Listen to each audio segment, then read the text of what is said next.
panganay. Si Don Diego naman ang pangalan ng pangalawa. At si Don Juan ang bunso sa tatlong prinsipe.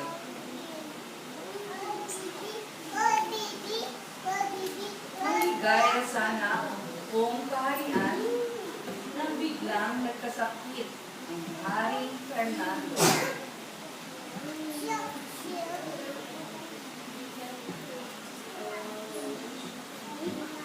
Maraming manggagamot ang tinawag, pero walang makapagpagaling sa may sakit na hari.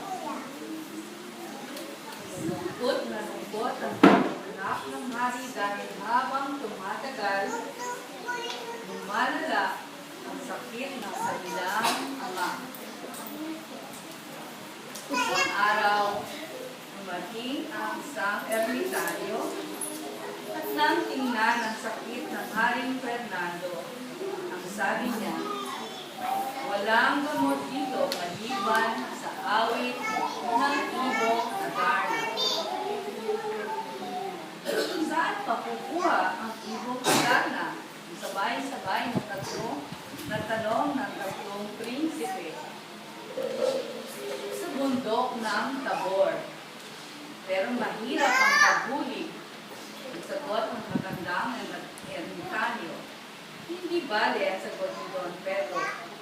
O ang unang nakanap sa ibong Adarna.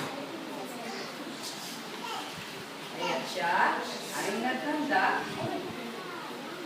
para sa kaniyang paglalakbay.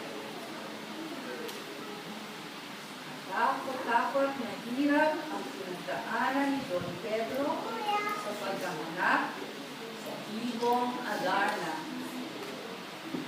Maraming bundok at gubat siyang narating, pero hindi niya nakita ang bundok ng Tabor. Nagpili siya ng maraming gutom at